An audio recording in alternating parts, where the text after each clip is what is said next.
बहुत धन्यवाद, आभार। आपने अपना बहुमूल्य समय हमारी वार्ता के लिए दिया और हम भारतीय जनता पार्टी हिमाचल प्रदेश की ओर से आपके सदैव कृतज्ञ हैं, धन्यवादी हैं। भारतीय जनता पार्टी के नेतृत्व के साथ मैं एक महत्वपूर्ण विषय के ऊपर आपके साथ संवाद करने जा रहा हूं और मैं प्रयास करूंगा एक ही विषय पर केंद्रित रहने का और उसमें आपका सहयोग मेरे लिए महत्वपूर्ण होगा। साथियों, केंद्र की एनडीए सरकार ने श्रद्धेय नरेंद्र भाई मोदी जी के नेतृत्व में देशव्यापी एक अत्यंत महत्वपूर्ण योजना का श्रीगणेश किया है। पिछले दिनों हुए लोकसभा के सत्र में यह योजना पारित हुई। विकसित भारत गारंटी फॉर रोजगार व आजीविका मिशन ग्रामीण VBG रामजी विधेयक 2025। यह योजना ग्रामीण क्षेत्रों में रोजगार के सृजन के लिए अत्यंत महत्वपूर्ण योजना है और आज के भारत के दृष्टिगत इस योजना का सृजन किया गया है।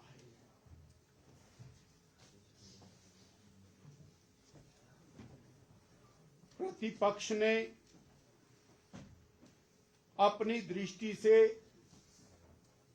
अनेक सवालात उठाए हैं। मैं VBG रामजी योजना के बारे में कुछ विषय आपके सामने रखना चाहता हूं। भारत की आजादी से लेकर आज तक समय समय पर जो भी सरकारें सत्ता में आई, उन्होंने उस समय के अनुकूल सरकारों की क्षमताओं के अनुकूल कुछ योजनाओं का सृजन किया। आजादी से पहले इंग्लिश पीरियड में भी कुछ ग्रामीण रोजगार की दृष्टि से योजनाएं बनी थी, परंतु जो महत्वाकांक्षी योजनाएं आजादी के बाद बनी, उसमें rural man power programme RMP 1960-61 में बना। उसके बाद crash scheme for rural employment CSRE 1971 में बना। उसके बाद national rural employment programme NREP ये 1980 में बना। जवाहर रोजगार योजना JRY 1989 में बनी। एम्प्लॉयमेंट इंश्योरेंस स्कीम EAS 1993 में बनी। उसके बाद संपूर्ण ग्राम रोजगार योजना SGRY 2001 में बनी और national food for work programme NFFWP 2004 में बनी और national rural employment guarantee act जो बाद में Mahatma Gandhi national rural employment guarantee act MNREGA, ये 2005 में इसका सृजन हुआ और 2005 से लेके 2025 तक MNREGA Mahatma Gandhi rural employment guarantee act, ये ग्रामीण रोजगार की एक योजना चली। अर्थात अलग अलग समय में अलग अलग सरकारों ने, उसमें मेजॉरिटी टाइम कांग्रेस की सरकारें केंद्र में सत्ता में थी और ग्रामीण रोजगार की दिशा में अनेक योजनाएं बनी। उनकी कमियों को दूर करने के लिए या समाज की आवश्यकता के दृष्टिगत समय समय पर वो योजनाएं बदलती रही। इसी प्रकार जो Mahatma Gandhi rural employment guarantee act 2005 से 25 तक चला, उसको भी आज की आवश्यकता के अनुसार और परिवर्तित करते हुए नई योजना, जिसको और VBG रामजी यानी विकसित भारत गारंटी फॉर रोजगार एंड आजीविका मिशन ग्रामीण, ये एक्ट, इसका सृजन हुआ। अब ध्यान देने योग्य विषय है कि इन दोनों में अंतर क्या है, क्यों एक नई योजना का सृजन हुआ। अब ये क्यों हुआ, इसके ऊपर हमें जरूर तवज्जो देने की आवश्यकता है और अगर हम उसके दृष्टिगत ध्यान देंगे तो कुछ विषय हमारे सामने आएंगे कि इसमें और नई योजना में क्या अंतर है।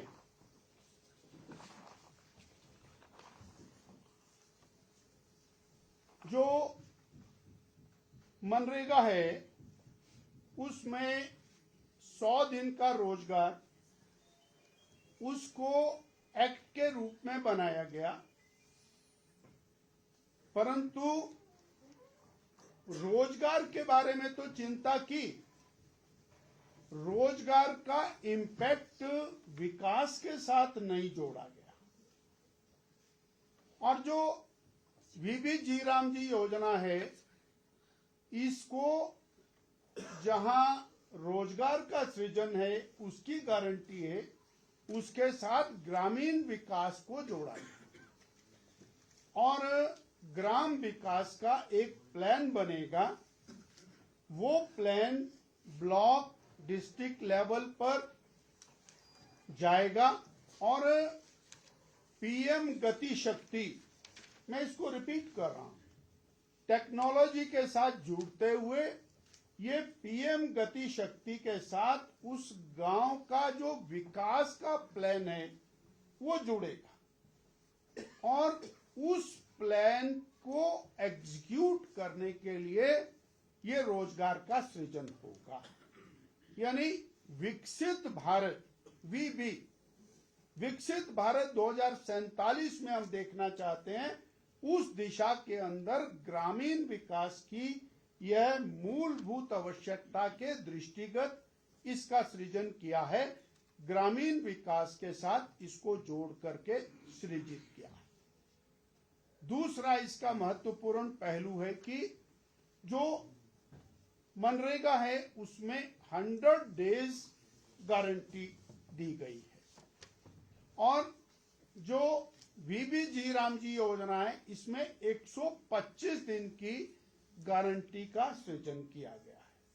अब मैं एक विषय आपके ध्यान में लाऊंगा और उसकी तरफ तवज्जो हम जरूर देंगे कि जो इम्प्लीमेंटेशन मनरेगा का हुआ उसमें 100 दिन का प्रति व्यक्ति सृजन रोजगार का होना चाहिए था, परंतु मैक्सिमम 50.4 डेज का सृजन हुआ, इससे ऊपर का सृजन नहीं हुआ और ये डिमांड ड्रिवन स्कीम रही।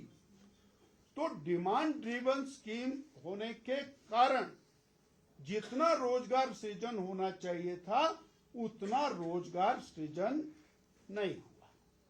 इसलिए ये नई स्कीम विकास आधारित स्कीम, विकास की योजना बना करके और उसमें 125 डेज का प्रावधान किया। नेक्स्ट इसमें महत्वपूर्ण पहलू है जो हिमाचल के लिए अत्यंत महत्वपूर्ण है। जो मनरेगा में लेबर कंपोनेंट सेंटर देता था, मटेरियल कंपोनेंट का 75% सेंटर देता और लगातार इसमें कंफ्यूजन रहता था, जिसके कारण जो 25% मटेरियल कंपोनेंट होता था वो ठीक तरह से नोटिफाई ना होने के कारण योजनाएं बीच में लटकती थी और पेमेंट में डिले होता था। अब केंद्र ने क्लियर कट इसमें कर दिया स्टेट और सेंटर का रेशो। हिमाचल प्रदेश के मामले में 90% टोटल व्यय का वो केंद्र देगा और 10% प्रदेश देगा, जबकि अनेक राज्यों के लिए ये 60-40 की रेशो है और हम हिमालयन राज्यों के लिए ये 90-10 की रेशो के अंदर है। इसके कारण हिमाचल को बड़ा बेनिफिट इसमें रहेगा इस योजना के अंदर। इसमें प्लानिंग के पार्ट की बात मैंने आपके सामने रखी कि जो प्लान बनेगा वो ब्लॉक तक जाएगा, डिस्ट्रिक्ट तक जाएगा और पीएम गति शक्ति के साथ जुड़ेगा। इसमें एक और महत्वपूर्ण पहलू है कि लंबे समय के एक्सपीरियंस के बाद अनेक राज्यों में और बहुत बड़ी मात्रा में पिलफरेज रही।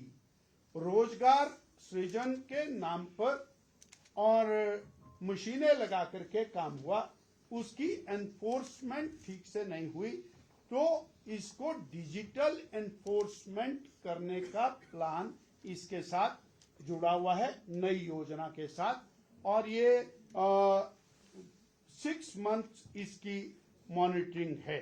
डिजिटल मल्टी लेवल मॉनिटरिंग का प्रावधान इसके अंदर है और टेक्नोलॉजी आधारित है।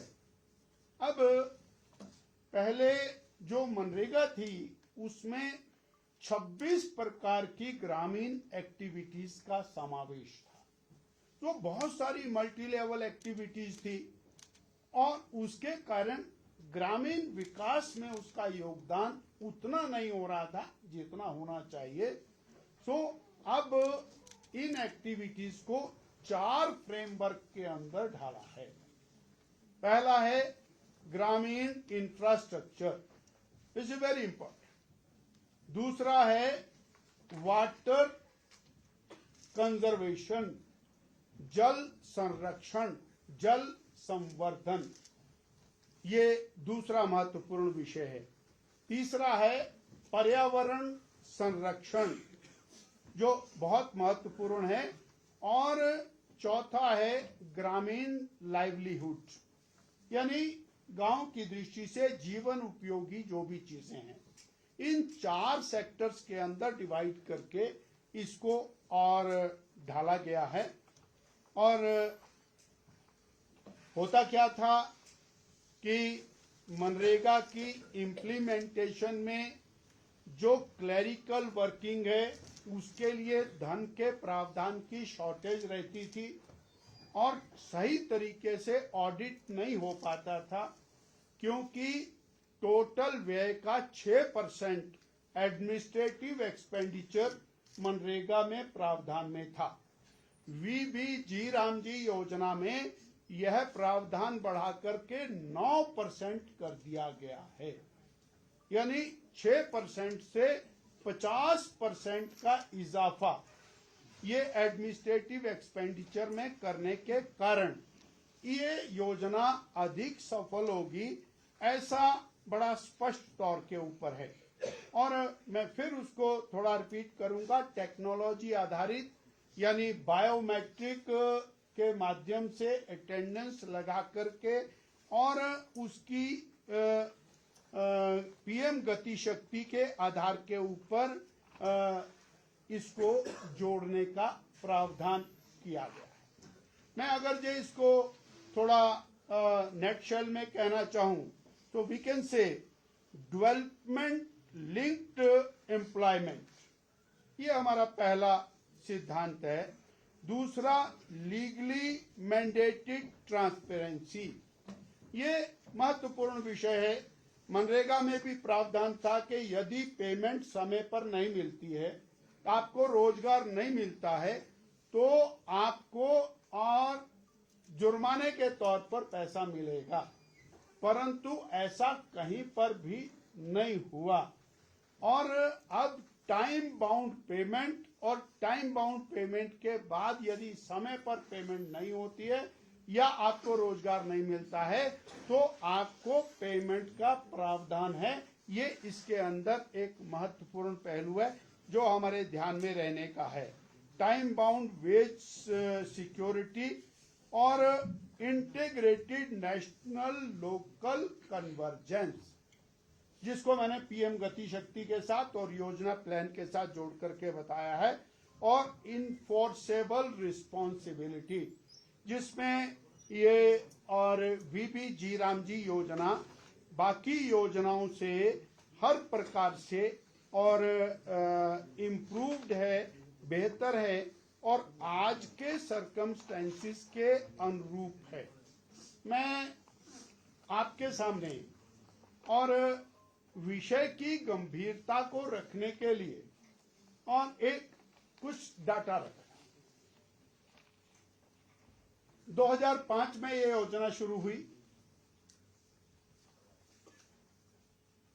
श्रीमती सोनिया गांधी जी के नेतृत्व में आदरणीय मनमोहन सिंह जी की सरकार भारत में थी और 2014 तक ये सरकार चली।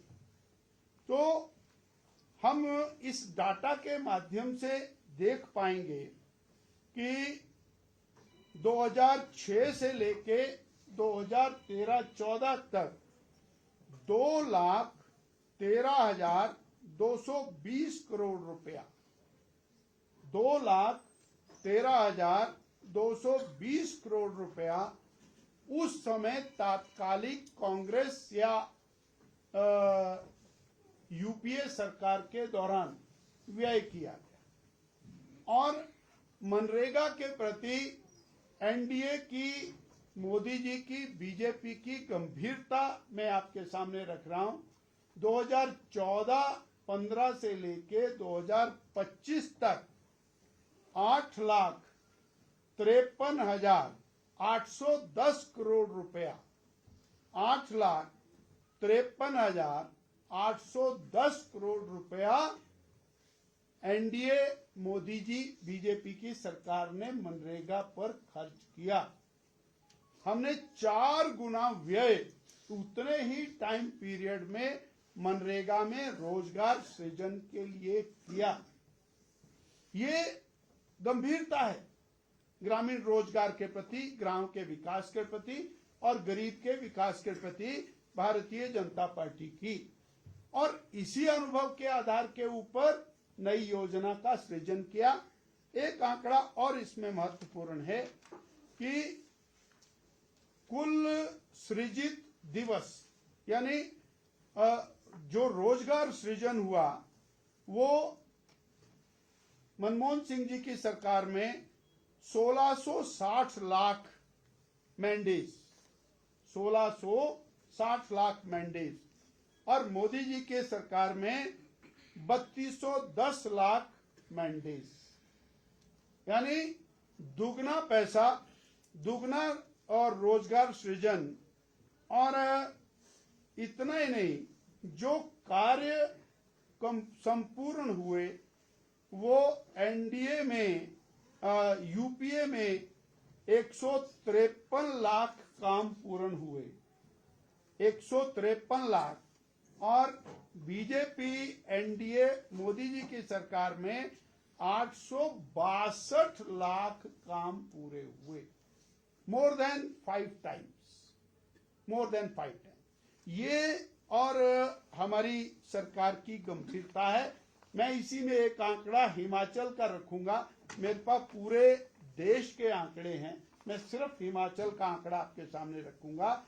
हिमाचल प्रदेश में तात्कालिक कांग्रेस रिजीम में यानी 2005 से लेके 14-15 तक और जो मैंडेज सृजित हुए वो 16.52 लाख, 16.52 लाख मैंडेज, और बीजेपी रिजीम में, मोदी रिजीम में 32.6 लाख मैंडेज।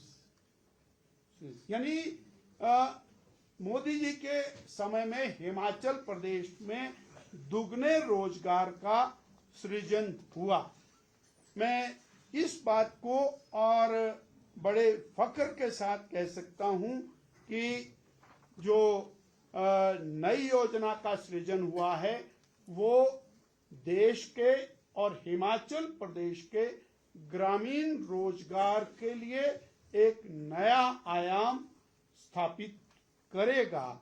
और इसमें जो धन का प्रावधान किया गया है वो प्रावधान भी 1,53,000 करोड़ रुपए का प्रावधान किया है 83,000 करोड़ रुपए की तुलना में। यानी ये मैंने आपके सामने और एक तुलनात्मक अध्ययन रखने का प्रयास किया है। ये केवल और केवल विकासोन्मुखी योजना है, ये विकास के दृष्टिगत बनाई गई योजना है, ये राजनीति के से प्रेरित होकर के बनाई गई योजना नहीं है। और हिमाचल प्रदेश को इस योजना को और हाथों हाथ उठा करके ग्रामीण विकास के लिए प्रयोग करना चाहिए।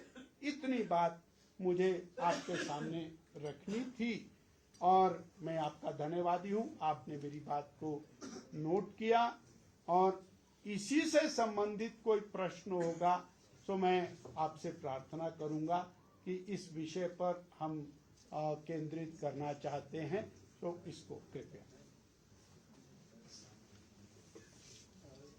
संशोधन किए गए हैं स्कीम में, इसको लेकर कांग्रेस की कह रही थी नाम क्यों बदला गया, नाम बदलने की क्या जरूरत है? संशोधन तो पुरानी स्कीम में पुराने नाम के साथ किए जा सकते हैं।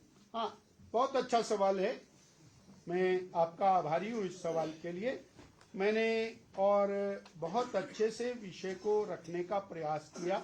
हो सकता है मैं जस्टिफाई नहीं किया हो, परंतु टाइम एंड अगेन कांग्रेस की गवर्नमेंट थी 1960-61 में, तो योजना का नाम था rural man power programme. Congress की सरकार थी 1971 में, रूरल मैन पावर प्रोग्राम का नाम बदल करके क्रैश कर दिया, crash scheme for rural employment 1971। उसके बाद 1980 में कांग्रेस की सरकार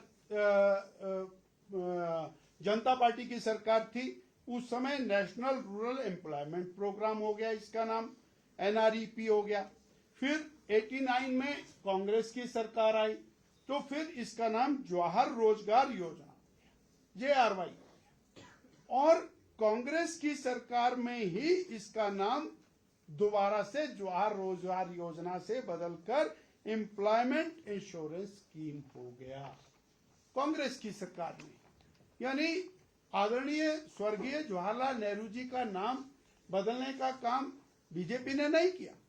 और फिर इसके बाद संपूर्ण ग्राम रोजगार योजना हो गया, फिर national food for work programme हो गया, और फिर national rural employment guarantee act हो गया, और उसी को बदल करके Mahatma Gandhi national rural programme हो गया। सो नाम बदलना ये और कोई महत्वपूर्ण विषय नहीं है।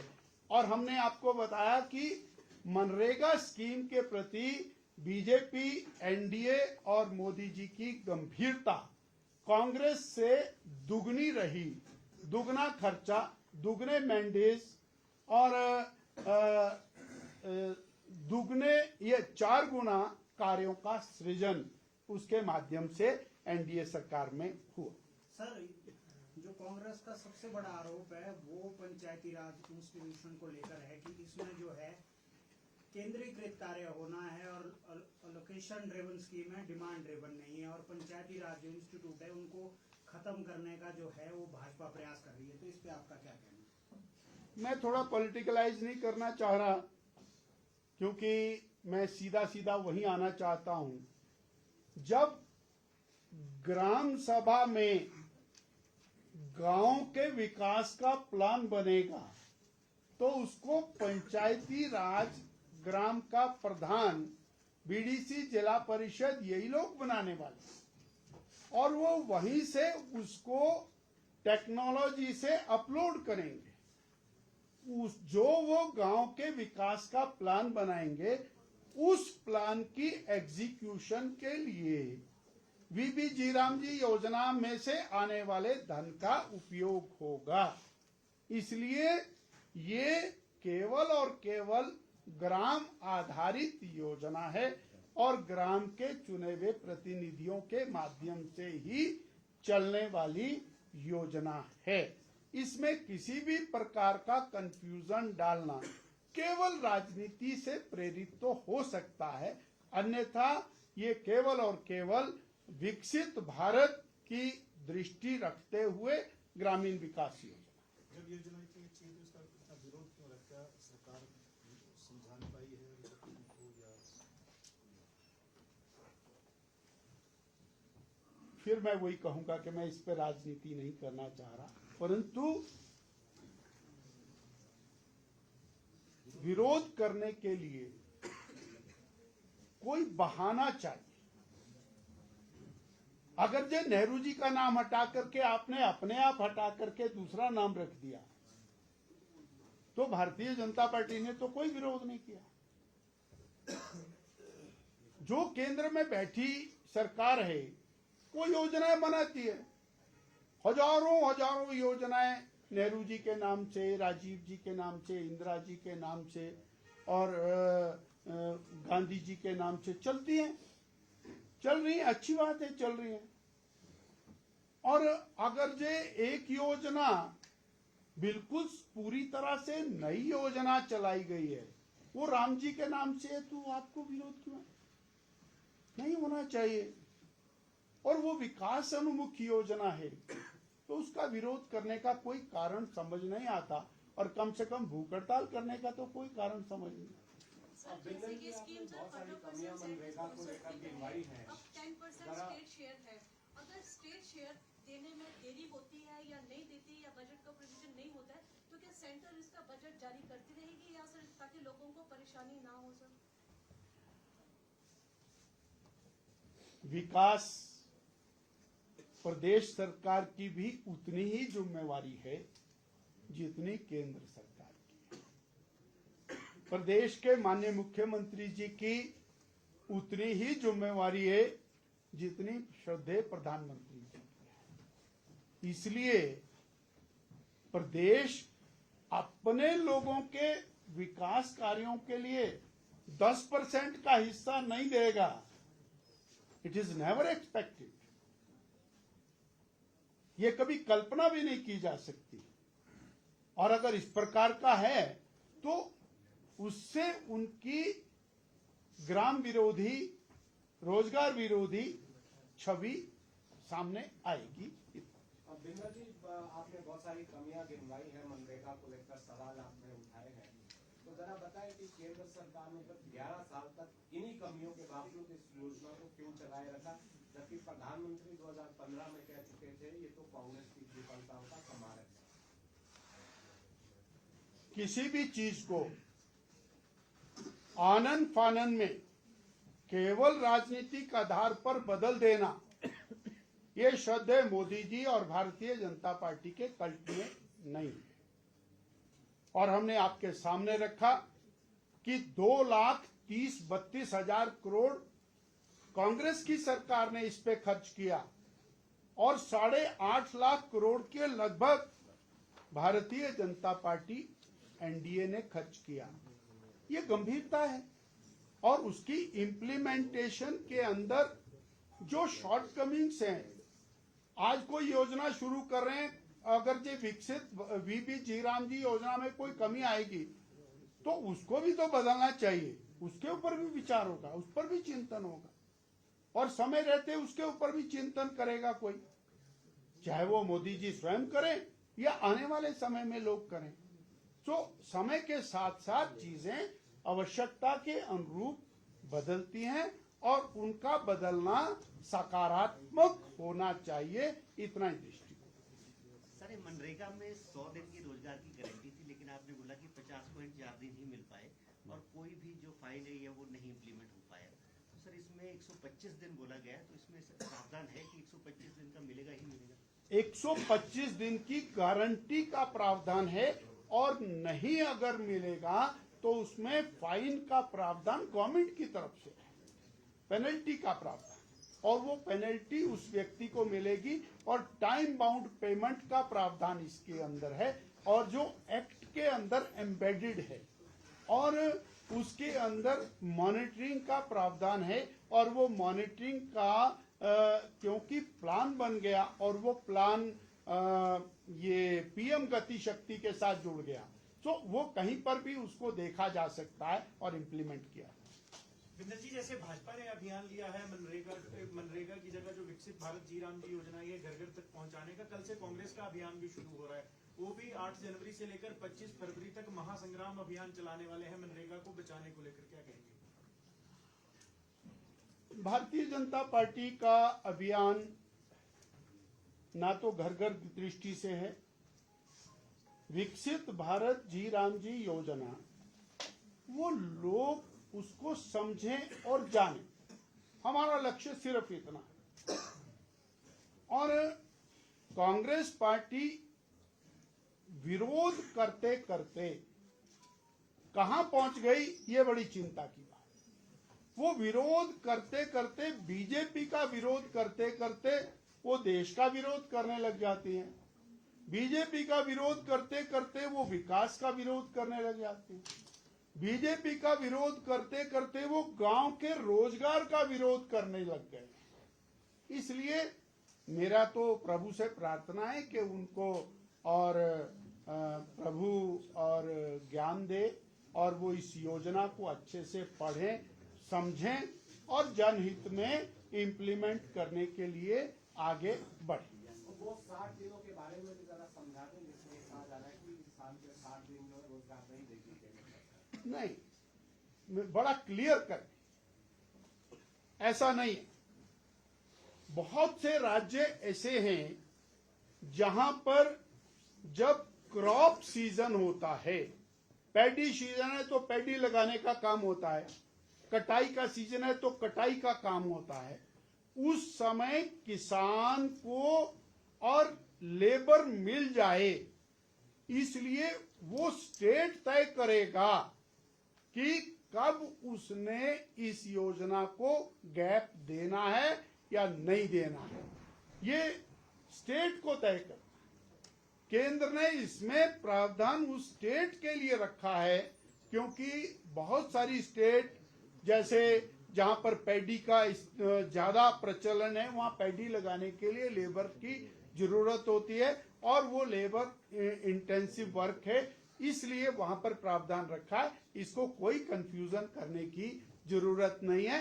125 दिन का मतलब 125 दिन। Thank you sir, thank you sir, I am applies sir.